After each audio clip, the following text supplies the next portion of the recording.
Baik, selamat siang Pak Irwan. Selamat siang Pak Adi. Ya, sedikit pertanyaan aja Pak untuk sebetulnya ini ada tugas dari mata kuliah wawasan seni untuk melakukan harusnya video, tapi saya lebih ke video wawancara aja dengan Pak Irwan mengenai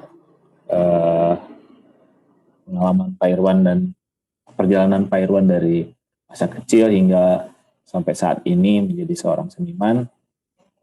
Ya, kita mulai dari mungkin awal Pak.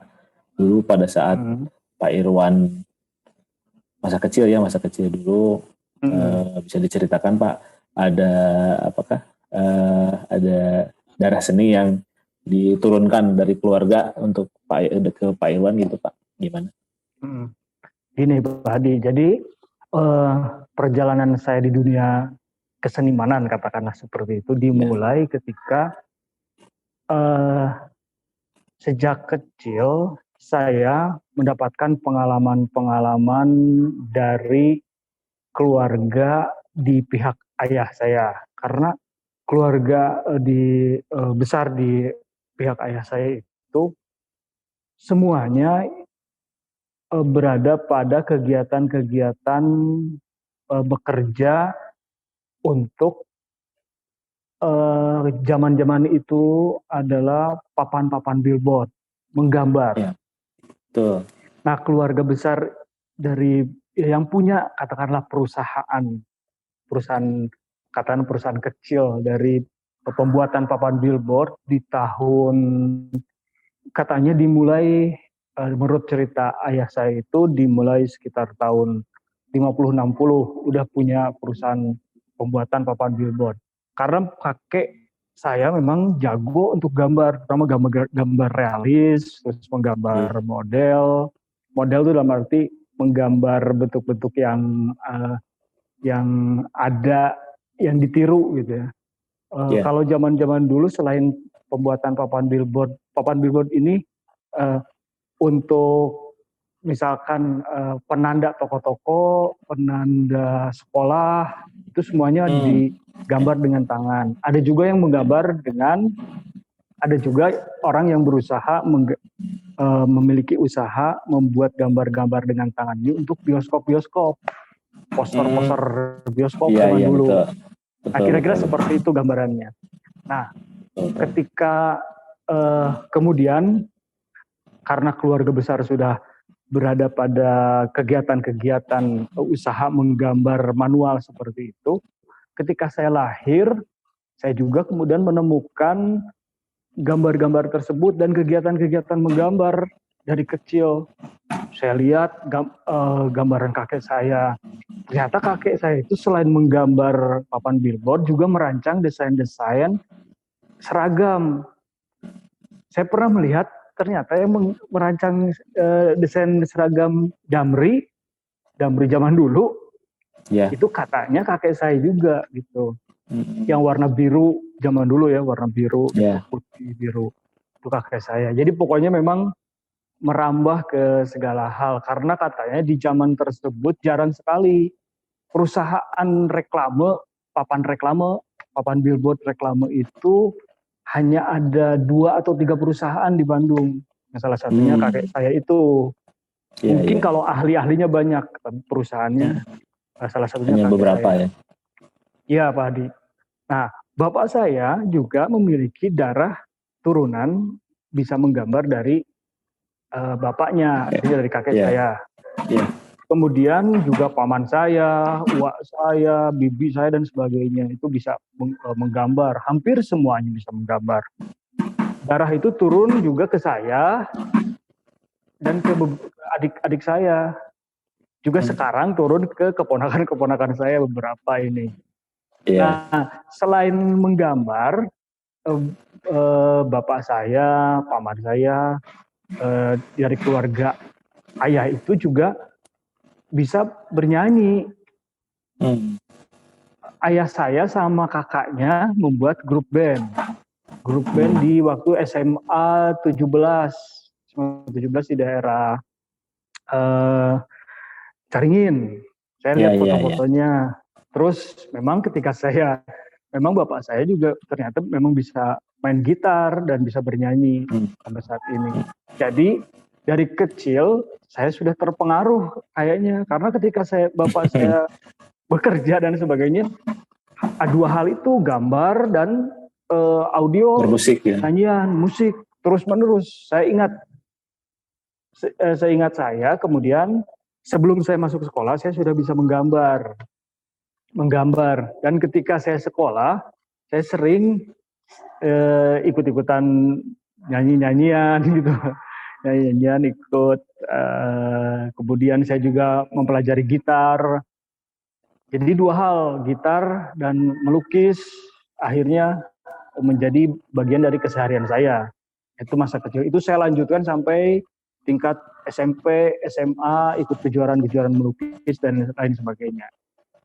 Nah itu kalau perjalanan sebelum di teater ya. Ya, betul. Sebelum di teater, masa kecil saya basicnya sebetulnya di menggambar, melukis, dan mungkin sedikit di musik. Ya. Nah, setelah ya kalau memang dilihat dari tadi ya, dari uraian Pak Irwan tadi, memang sebetulnya darah seni memang sudah mengalir dari kecil ya, dari diturunkan.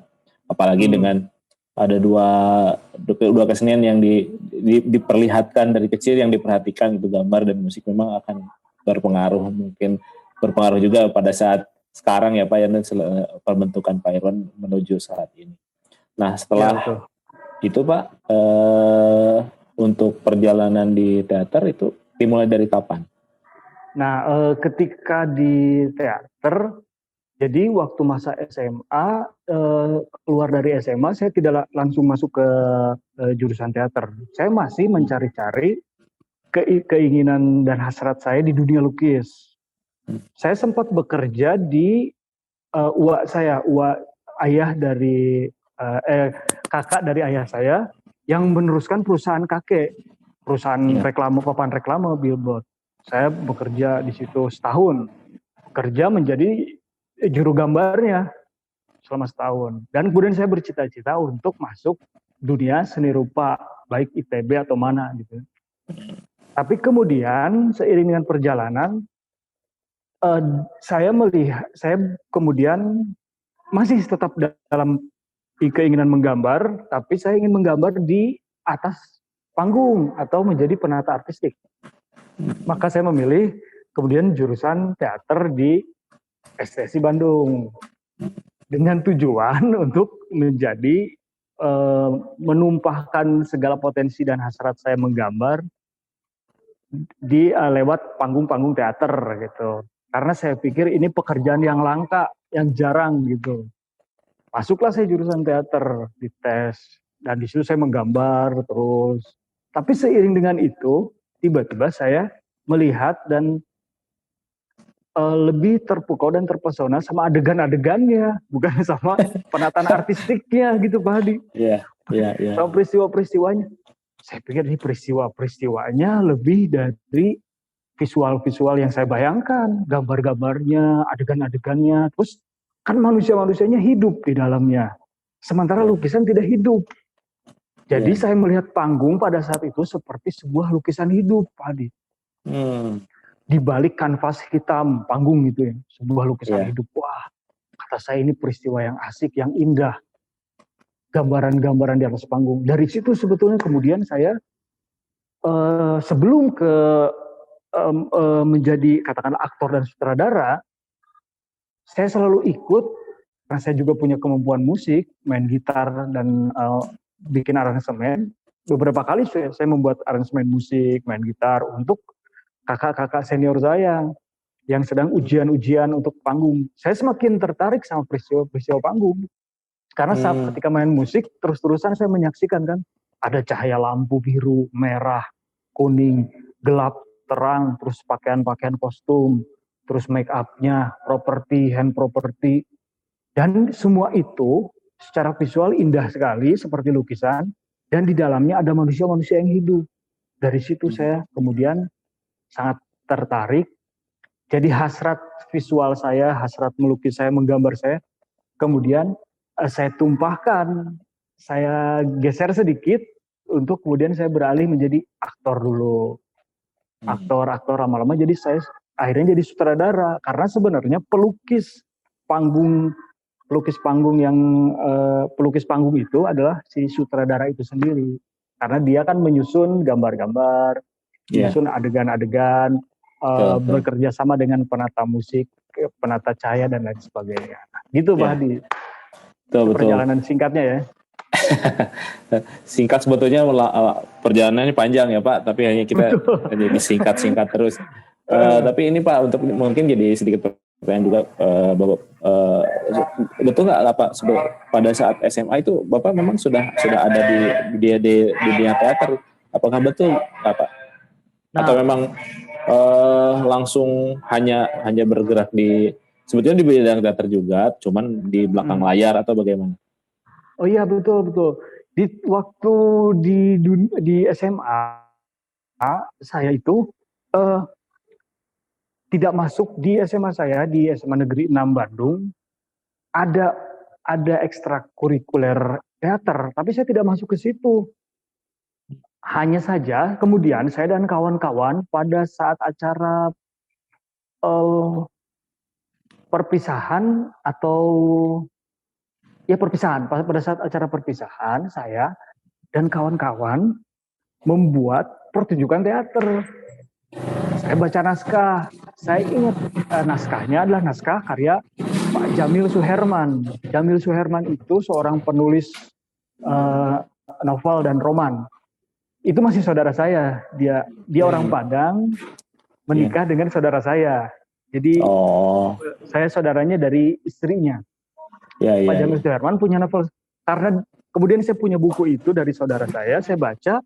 Saya pikir saya akan buat teater dari novel ini. Saya sama kawan-kawan bikin teater. Cuman karena masih SMA, saya tidak tahu apa-apa tentang teater, Pak Hadi. Saya dubbing itu. Saya bikin dubbing. Tapi adegan-adegan musik, penataan cahaya dan lain sebagainya saya yang bikin. Saya bikin aja.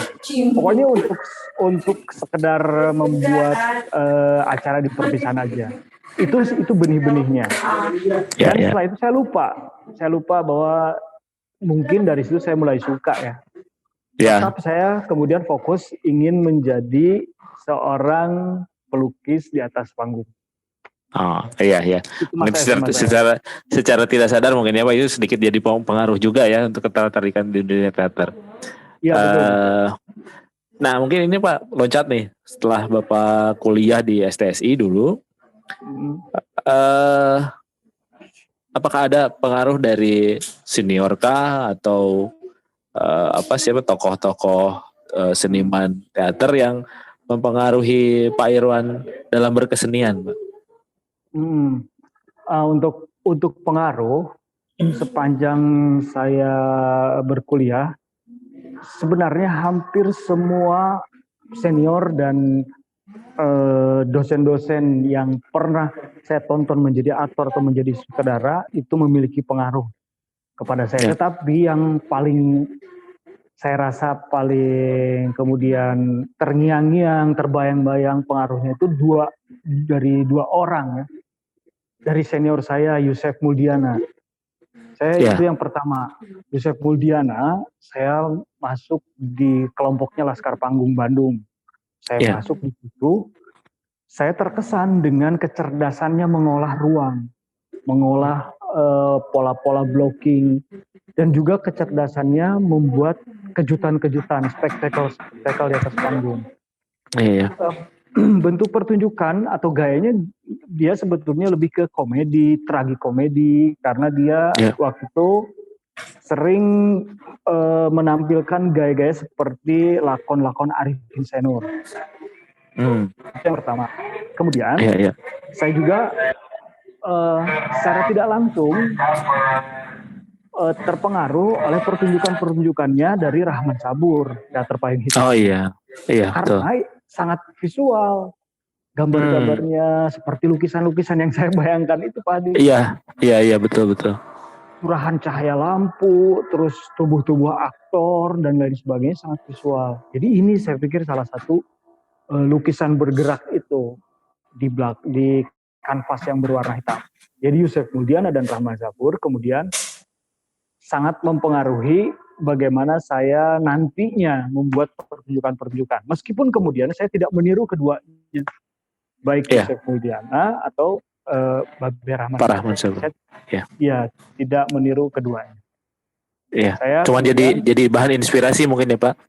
betul, jadi semacam yang membakar saya untuk menciptakan naskah-naskah menciptakan pertunjukan-pertunjukan. Akhirnya saya membuat dengan gaya saya sendiri. Karena kalau Oh, saya masih mengikuti Kang Yusuf Mulyana atau Pak Rahman Sabur, saya tidak akan memberikan hasanah baru atau kekayaan baru di dunia pertunjukan. Maka saya memilih oh, untuk membuat juga yang di luar itu. Gitu iya, Pak Adi. betul. Ya, setidaknya jadi pembeda ya Pak ya di antara dari karya-karya Pak Irwan dengan panutan Pak Irwan yang berdua itu ya Pak. Itu. Ya, Eh nah, kalau dari karya ya Pak, kalau dari karya mungkin dari pengkaryaan Pak Irwan sendiri, apakah Pak Irwan terpengaruh dengan keadaan lingkungan maksudnya lingkungan sekitar, apakah sosial ekonomi atau seperti apa Pak yang Pak Irwan selama ini yang Pak Irwan karyakan gitu ya, kesenian teater ini. Oke. Dalam penciptaan karya saya selalu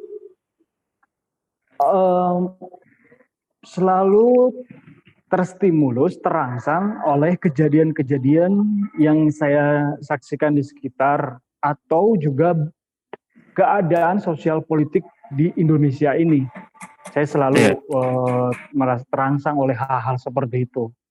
Jadi ketika saya membuat karya-karya, pasti ada rangsangan yang dimulai dari apa yang saya perhatikan, gejala-gejala sosial, peristiwa-peristiwa di lingkungan. Saya ambil contoh misalkan, saya beberapa kali membuat pertunjukan yang bersifat sosial politik. Karena memang setiap kali saya menonton berita-berita yang saya rasa di sini tidak ada keadilan, di sini tidak ada yang kejujuran, di sini ada kesalahan, kekeliruan dan sebagainya, timbul sesuatu yang bergetar, rasa marah, rasa lain. Itu saya wujudkan dengan saya harus bikin rasa marah, rasa marah terhadap ketidakadilan dan lain sebagainya, itu saya wujudkan di pertunjukan-pertunjukan dengan membuat naskah, lalu bikin dengan kawan-kawan seperti itu. Juga peristiwa-peristiwa yang terjadi misalkan di kampus. Jadi kampus pada saat itu pernah ada pembatasan untuk semacam jam malam, itu sempat itu. Terus akhirnya gedung-gedung kesenian dikunci. Akhirnya teman-teman yang lain itu malah lontang-lantung, nongkrong-nongkrong, tidak berkarya di sekitaran kampus. Saya melihatnya ini kampus seperti kehidupan orang-orang yang mati, yang tidak berkarya, tidak bikin apa-apa gitu Pak Hadi. Saya bikin naskah Universitas Orang-Orang Mati kayak gitu.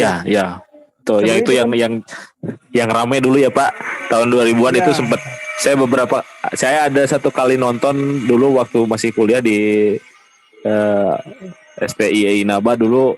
Saya pernah nonton itu yang Universitas Orang-Orang Mati. Nah, mungkin itu juga jadi concern ya, kebanyakan ya kalau dilihat memang jadi akhirnya ke sosial politik ya Pak yang ini. Tapi kalau misalkan dari hasil pemikiran Pak Irwan mengenai berkesenian terutama di teater, apakah sebetulnya berkesenian teater ini memerlukan tambahan seni-seni yang lainnya? Kalau tadi Pak Irwan bilang kan seperti teater itu kan seperti lukisan yang hidup ya. Apalagi ditambahkan dengan musik dan yang lain-lainnya. Menurut pendapat Pak Irwan, apakah mungkin ke depannya Pak Irwan dapat membuat satu karya seni yang lebih megah, yang tentunya yang dipadupadankan antara seni teater, lukis, ya, tata panggung dan sebagainya, dan musik, Pak? Iya. Itu hal seperti itu, bahwa sebuah pertunjukan yang ditampilkan dengan gaya-gaya katakanlah satu aliran saja teater, sebetulnya sudah saya kritik dalam pertunjukan-pertunjukan. Saya selalu menampilkan seni dengan jargon, saya membuat jargon di kelompok, seni tanpa batas. Iya. Teater yang tanpa batas. Teater yang bisa masuk dari teater, kemudian seni rupa bisa masuk di situ, musik bisa masuk di situ, tari dan sebagainya. Karena pada hakikatnya teater seperti itu. Dia adalah sebuah karya dan ruang yang terbuka bagi seni rupa, bagi tari, bagi aliran-aliran seni lainnya, bagi musik dan sebagainya. Itu memang menjadi salah satu cita-cita saya, bagaimana meluaskan teater dengan teknik dan cara meluaskan juga aliran-aliran lain untuk bisa masuk ke dalamnya dan mengolahnya sehingga menjadi pertunjukan yang benar-benar total seni gitu. Tidak hanya total teater, total seni dari segala sisi gitu. Nah itu yang juga saya selalu tertarik pada, ini sebelum lupa, saya selalu tertarik pada seni peran, Pak Hadi. Ya. Saya mengalami ketemu dengan Pak Suyatna Anirun dalam beberapa kali kuliah, tapi karena tidak lama, sedikit-sedikit, makanya mungkin pengaruhnya lebih besar di Kang Yusef Muldiana dan Pak Rahman Sabur. Tapi saya melihat Pak Suyatna Anirun juga, dia seperti apa yang dikatakan Pak Hadi, dia memiliki kemampuan musikal yang kuat, dan dia ada lulusan seni rupa ITB, tapi dia bikin teater gitu. Iya. Sehingga pertunjukan-pertunjukan ini memang kental cita rasa seninya. Mungkin itu salah satu pengaruh juga yang mungkin secara tidak langsung akhirnya jadi karya-karya saya yang saya bercita-cita tanpa batas itu, Pak Adi. Betul. Ya. Kalau saya lihat dari karya-karya Pak Irwan ya, selain di dunia teater, yang masih saya nikmati nih saat ini, tentunya karya-karya gambar Pak Irwan yang masih rajin Pak Irwan upload di Instagram ya. Masih ya, sering betul. Saya lihat tuh. Masih banyak sekali ini uploadnya, masih sering. Selain memang Pak Irwan juga mengajar gambar gitu ya. Apakah kedepannya Pak Irwan terbersit nggak keinginan untuk membuat pameran lukisan atau pameran gambar, Pak? Membuat pameran lukisan dan gambar adalah menjadi cita-cita saya yang tertunda sampai sekarang ini, Pak Adi.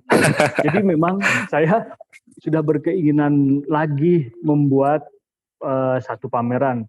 Saya sebetulnya pernah membuat pameran, tapi itu pameran bersama dengan kawan-kawan seni rupa. Jadi kawan-kawan seni rupa SSI waktu itu saya membuat pameran, dan itu udah lama sekali ya, kira-kira tahun berapa, saya mungkin tahun 2000-an, saya lupa. Dan memang saya ingin bercita-cita membuat sekarang ini pameran tunggal, Pak Hadi. Pameran tunggal dengan gaya realis. Betul. Ya, ini yang ditunggu-tunggu nih, untuk untuk kedepannya nih, kapan kira-kira nih bisa terwujud. Karena memang kalau saya sih kan tiap saya pengguna aktif Instagram, jadi postingan-postingan Pak Irwan selalu tuh ada tuh, muncul hampir tiap minggu pasti ada aja gambar baru. Memang ya jadi menambah untuk menambah hasrat ingin melihat pameran sesungguhnya dari Pak Irwan nanti untuk gambar ya. Karena kalau untuk teater mungkin Pak Irwan karena udah sering gampang lah Pak Irwan mau nyari Pak Irwan di mana gampang gitu. Tapi untuk pameran lukisan, pameran gambar kayaknya jadi yang ditunggu-tunggu nih Pak Irwan gitu. Oke. Mudah-mudahan. Nah, mungkin Pak Irwan, sebetulnya saya ingin membuat itu di tahun-tahun ini, tapi saya lihat nih pandemi agak mengganjal gitu. Ya, betul. Memang jadi masalah juga ya ini pandemi. Susah. Ya, Pak Irwan, mungkin karena batasan waktu saya cukupkan sekian untuk wawancara kali ini. Terima kasih Pak Irwan untuk waktunya. Mohon maaf nih saya sering-sering mengganggu Pak Irwan. Oke, Pak Adi. Ya, terima kasih Pak Irwan. Saya juga terima kasih. Jadi sukses selalu. Ya.